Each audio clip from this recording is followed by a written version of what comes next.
You know, sometimes we make decisions in the heat of emotion and we call it clarity. We hit block on a person not because God told us to, but because we were angry, hurt, or overwhelmed. And that's okay. Pain has a way of clouding perception. But here's the truth that quietly unfolds when you're alone and still enough to hear it. Not every disconnection is divine. Not every blocked contact was a mistake in your life. Some were actually messages. Some were divine appointments in human form, wrapped in imperfection, showing up at a time you weren't ready to receive them.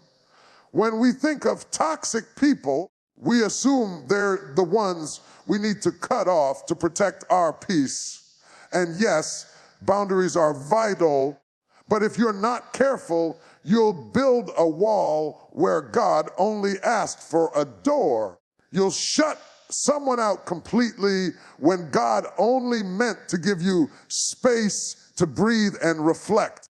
We confuse silence with closure, but silence doesn't always mean finality. Sometimes it's just the pause before the page turns. You may have told yourself that you were guarding your heart, when in reality, you were shielding yourself from healing.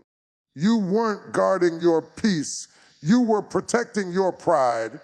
And now, as time moves forward, you find that this person you cut off isn't fading into the background like the others. They stay on your mind. You see signs. You dream of them. Their name keeps showing up in places it shouldn't, and you wonder why. What if it's not coincidence? What if it's not just memory? What if it's a nudge from the divine, soft, persistent, unrelenting, not to bring chaos back into your life, but to bring purpose? What if you blocked the very person who was carrying your next level of growth? We often think destiny comes dressed in certainty and perfection, but it rarely does. It comes in awkward conversations, in difficult moments, in people we don't always understand the first time around. There are people God sends into your life that don't make sense to your logic, but speak directly to your spirit. And when your spirit responds before your mind catches up, you get scared. You push them away. You protect yourself from something you prayed for. It's a strange thing, isn't it? Wanting love, connection, understanding, and then resisting it when it finally arrives. We've romanticized the idea that closure always means ending, but maybe closure in this case means clarity. Maybe it means reopening your heart, not blindly, but boldly, not recklessly, but faithfully. Maybe it's about seeking truth, not comfort, because sometimes the discomfort is part of the calling. If you truly seek alignment with God's will, then you have to be willing to admit when you've moved out of step. And maybe, just maybe, your peace isn't disturbed because of their presence, but because of their absence.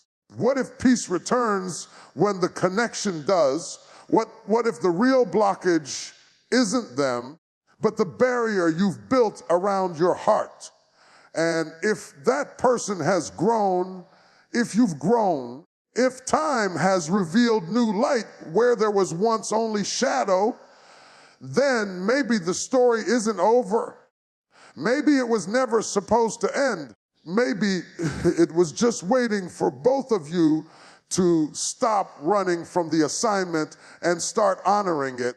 Don't be so quick to label something as past when it still has future in it. Not at every lesson is about letting go. Some lessons are about learning how to hold on the right way, at the right time, with the right heart. And so if something inside you stirs even now, if your soul is tugged and your chest feels tight, not in fear, but in recognition, then perhaps it's not about blocking someone else, but unblocking the part of you that was too afraid to believe in destiny. Because the truth is simple: what is meant cannot be blocked, but it can be delayed by you. There's a strange illusion we often cling to, that our timing is somehow the right timing, that if something doesn't feel right now, it must not be right. But life doesn't move by the clock on your wall or even the beat of your heart. It unfolds with a rhythm far older, far wiser, far deeper than anything your emotions can track. And this rhythm, the divine timing of it all, rarely matches what we expect.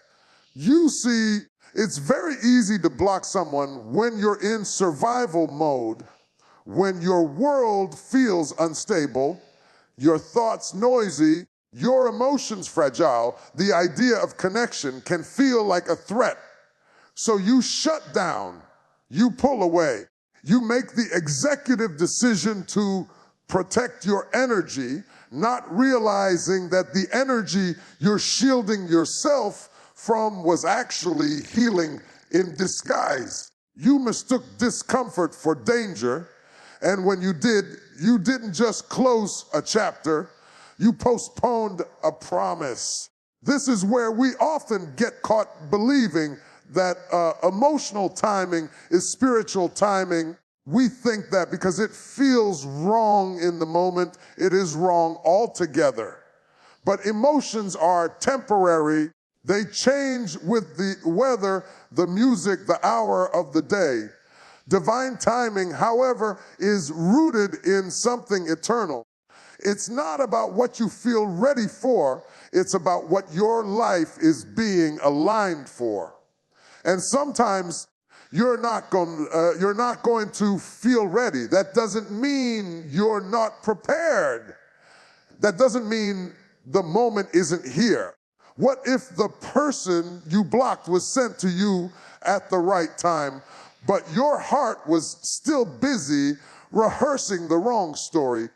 What if they were meant to arrive while you were still in pieces, not to fix you, but to witness the process of you putting yourself back together?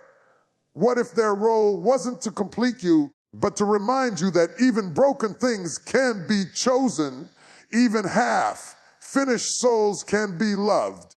There's a subtle danger in assuming that divine moments will feel comfortable.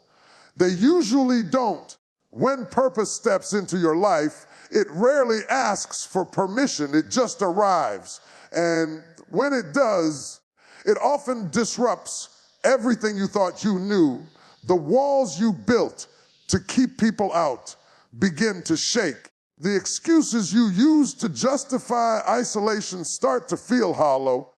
And the person you once blocked becomes a mirror, not of your past, but of the future you're still afraid to believe in. You may have pushed them away thinking you were doing what was best. And maybe at the time that was true. But what's best then may not be what's best now. Seasons change, people change, you change.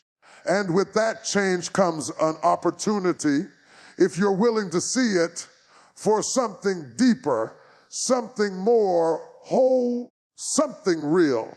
Divine timing doesn't need your permission. It only asks for your awareness. It doesn't scream. It whispers. And sometimes the whisper says, try again. Not because you failed, but because now, you finally see clearly. Now you're not running from your fears. Now your ego isn't driving the car. Now, love isn't something you seek to fill a void. It's something you're ready to give from overflow. And so here you are, with a decision not forced but offered, not demanded but extended, an open hand from the universe saying, are you ready to see this person differently, not through the lens of pain or confusion, but through the lens of purpose, through the lens of timing that was never yours to control, only yours to honor. And if your soul leans in just a little, if something inside you nods without words, then maybe this moment is the right one, not because you feel perfectly ready, but because you're finally willing to surrender your clock to a greater rhythm. Because when it's divine, it's not about when you feel ready, it's about when the moment is. And the moment, my friend, is always now. We live in a world where we constantly ask for signs. We pray, we meditate, we plead with the heavens for clarity, alignment, guidance. Show me who's meant for me. We whisper into the silence. Send me someone who understands, someone who sees me, someone who makes sense of all this. And then someone shows up, not always in the form you imagined, not polished, not perfect, not glowing with certainty, but there, real, present.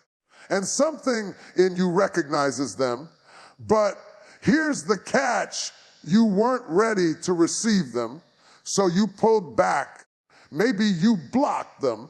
Maybe not just on your phone, but in your heart, in your mind. You told yourself it was for your peace, for your healing, for your focus. And that might have felt true. But underneath it, buried in the quiet spaces you don't often visit, was the truth. You were afraid of how much they saw you, afraid of the way their presence made you feel vulnerable, afraid because for the first time in a long time, or maybe ever, you felt known. And that's not a comfortable feeling when you've spent years building armor. It's easier to ask for divine intervention than it is to accept divine intimacy. It's easier to pray for something than to live in the reality of what that something demands of you. You asked for alignment, but you expected it to be easy. You thought it would arrive neatly packaged at the right time with zero resistance and total certainty. But real alignment doesn't look like that. Real alignment challenges you. It asks you to face parts of yourself you've ignored. It asks you to unlearn what hurt taught you and open your heart without a blueprint.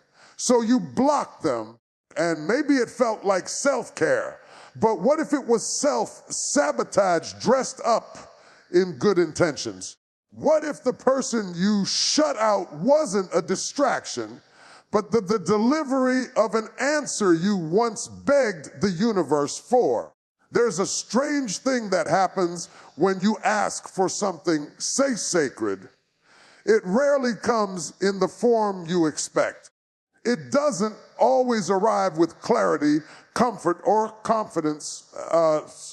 Sometimes it shows up in the middle of your mess. Sometimes it walks in when you're still healing, still doubting, still figuring yourself out. And it doesn't wait for you to be finished. It comes when you're becoming. And that's what makes it real. See, when you ask the divine for love, for partnership, for purpose, you're not just asking for a person, you're asking for reflection, for growth, for truth. And truth, as you've likely found, isn't always gentle. Sometimes it arrives in the form of someone who feels too intense, too familiar, too right, too soon. And so you retreat. You convince yourself they were never meant for you. But deep down, you know better. Because if you're honest, they're still in your thoughts. You still feel them, Their presence echoes in your quiet moments, and not with regret, but with recognition. That soul level tug, that unshakable feeling that you shut a door on something that wasn't done. That maybe, just maybe, it wasn't meant to be blocked, it was meant to be understood. And now, after some time, with a clearer mind and a softer heart, you begin to realize you didn't just block a person, you blocked a process, a divine unfolding. You didn't cancel a connection, you postponed your own becoming. And now that you've grown, now that the dust has settled and the fear isn't so loud, you feel it again, that inner voice nudging you to try, to open, to see differently. You asked for alignment, you asked for something real, and it came not perfectly, not quietly, but authentically. And maybe now you're ready to receive it, not with control, not with conditions, but with surrender. Because when you ask the divine for something sacred, it never forgets. It just waits for you to be ready. We tend to assume that every conflict is personal, that if there's tension, it must mean incompatibility, that if it's difficult, it's dangerous. That friction is a red flag. But not everything that challenges your peace is meant to be removed. Sometimes it's meant to be understood, because what we often label as personality clash or emotional misalignment may actually be something far deeper: spiritual resistance. When two people are meant to walk together in purpose, when there is divine intention woven into the fabric of that connection, it doesn't always manifest as ease and harmony right away. In fact, it often starts with chaos, with confusion, with sparks that don't feel like light, they feel like fire. You see, when two energies are bound by something greater than logic, the first meeting doesn't always feel calm.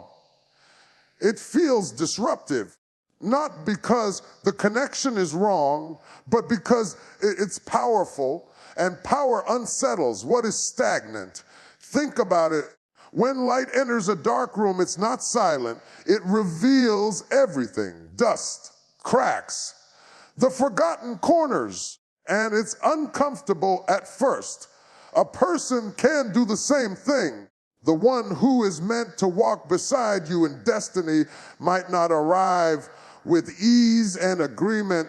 They might arrive with energy that forces you to confront your shadows, your fears, your deepest habits of avoidance. This is why we block people who matter, not because they harmed us, but because their presence brought things to the surface we weren't ready to face. They spoke truth without trying. They touched places in us we thought were long buried, and we didn't know how to handle that. So instead of engaging, we labeled them as too much, or too intense, or too triggering. But the truth is, they were just right on time. And sometimes right on time feels wrong, especially when you've grown used to delay. There's also something else happening beneath the surface. Not everything we feel is purely emotional or psychological. There is a spiritual dimension to connection, and when two people are spiritually assigned to one another, there's a kind of weight to that bond.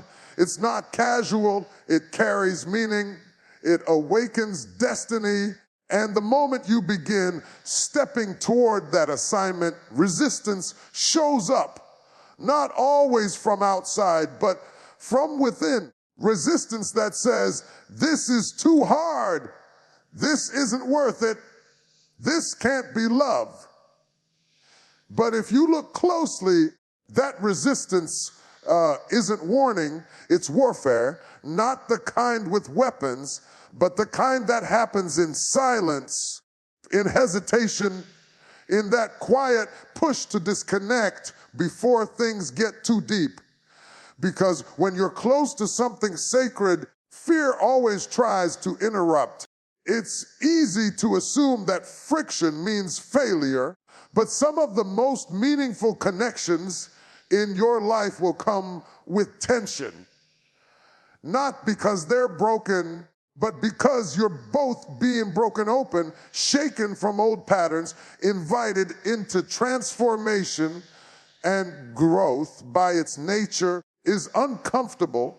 You may have blocked this person because the connection felt unstable, but perhaps it wasn't instability, it was intensity, a divine spark neither of you were prepared for. And what felt like conflict was actually chemistry misunderstood through the lens of unhealed wounds. You weren't clashing, you were colliding with purpose. And if that connection lingers in your heart, if it still speaks to you in quiet moments, if the memory of it continues to stir something sacred in your spirit, then don't be so quick to write it off. Don't label divine disruption as dysfunction. Sometimes the most significant people in our lives are the ones who challenge us first. What if what you experienced wasn't a personality clash, but a spiritual assignment unfolding in real time? Because when purpose meets resistance, it doesn't mean retreat. It means something is trying to be born. Forgiveness is one of those things we love to talk about, but rarely know how to live.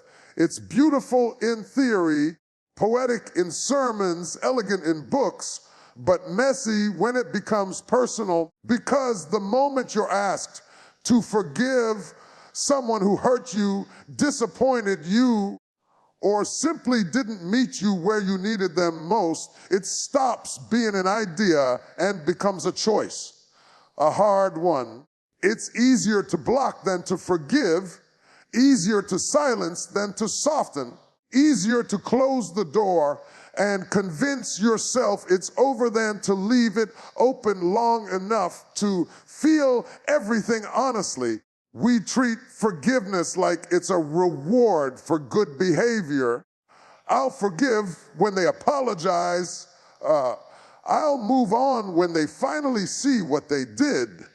But the truth is, forgiveness is never really for the other person. It's for the flow. It's for the freedom. It's for you. You may have blocked this person because they touched something raw in you, maybe intentionally, maybe not. Maybe they walked away first. Maybe they failed to show up when you needed them. Maybe it wasn't even about them. It was what they triggered in you. And in the confusion, in the pain, in the reaction, the easiest thing to do was cut the cord, end it, and make it neat. But deep connections don't end neatly. They echo, they hum beneath the noise of your daily life. They come back in dreams, in random memories, in unexpected emotions. And not because you haven't moved on, but because the connection wasn't meant to be cut. It was meant to be understood. But understanding often requires forgiveness, and forgiveness often begins with the hardest question of all. What part of this pain have I held on to, and why? Forgiveness doesn't mean returning to what was. It means releasing what is no longer serving your growth. It means letting go of the armor you put on just to survive the moment so you can feel something real again. Because what if the block between you and that person isn't technological, emotional, or circumstantial, but spiritual? What if it's the wall of unforgiveness that's keeping destiny waiting outside the door? You don't have to agree with everything they did. You don't have to erase the past, but you can choose to see it differently. You can choose to believe that even broken things can lead to beautiful outcomes, that even misunderstandings have purpose, that even the silence had something to teach you. And maybe, just maybe, that you've changed. Maybe you've changed. Maybe the two of you needed space, not to walk away, but to walk deeper into yourselves. Maybe the separation wasn't punishment, it was preparation. And now you're being invited to see the connection not through the eyes of hurt, but through the lens of healing. Forgiveness isn't weakness, it's power. It's saying, I'm not going to let bitterness have the final word. I'm not going to let pride rob me of peace. I'm not going to let a temporary conflict cancel out a divine connection. And you might be thinking, but what if they don't deserve it? That's not the point.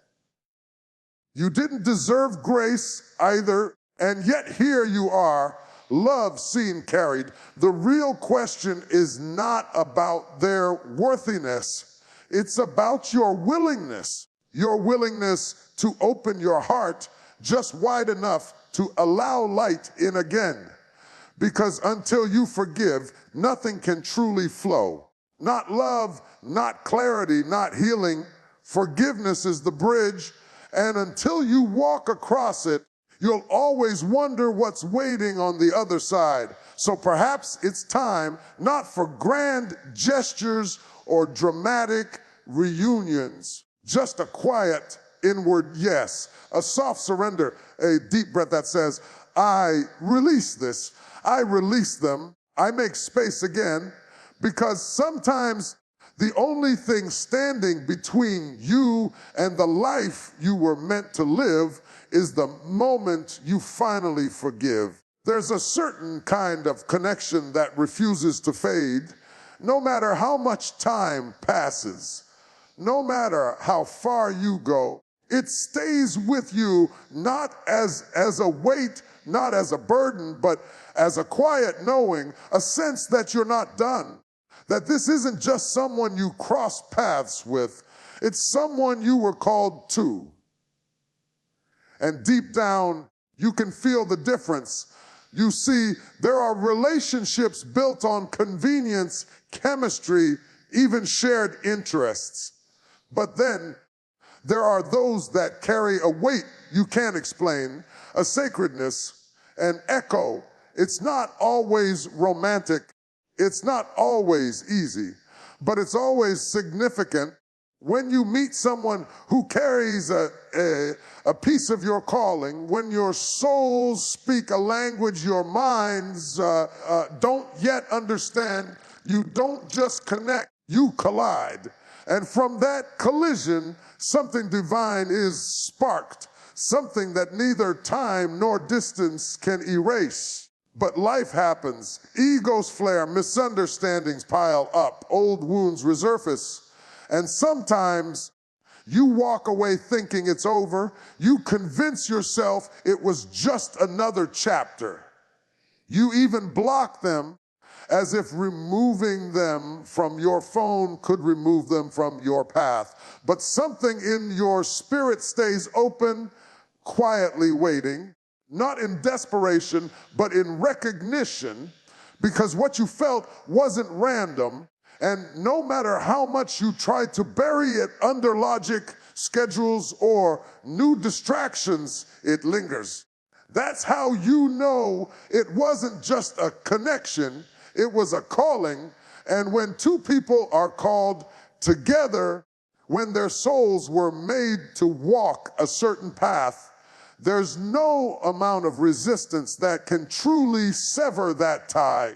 We like to think we have full control over our relationships, that we choose who stays and who goes. But some bonds aren't of your choosing, they're of your assignment. And if you listen closely enough, You'll realize that your spirit knew before your mind caught up.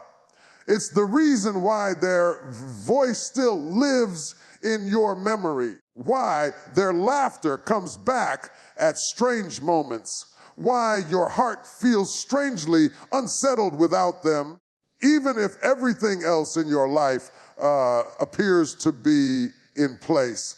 Destiny doesn't always come dressed in comfort. Sometimes it comes disguised as a mess. Two people still becoming, still healing, still learning how to be whole. And that's what makes it beautiful, because you're not just connected, you're being crafted for something together, something that can't happen in isolation, something that requires you to show up not as your perfect self, but as your present self. You may have thought the time apart was the end, but maybe it was just the interval, a sacred pause meant to build the strength, humility, and perspective needed to hold what's next. Because the purpose on your lives doesn't go away just because communication did. The calling doesn't cancel itself out just because egos got in the way.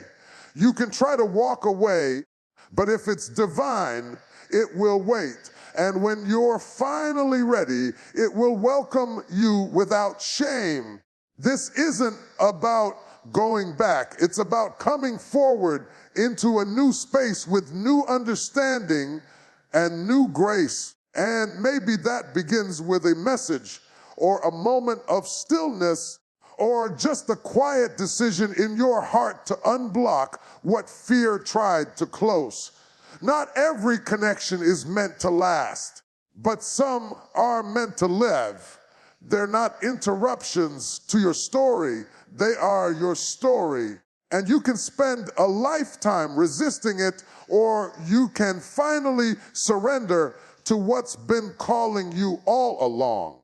Because the truth is, when two people are called together by something higher, no amount of silence, time, or distance can change what was written before either of you even knew how to read the signs.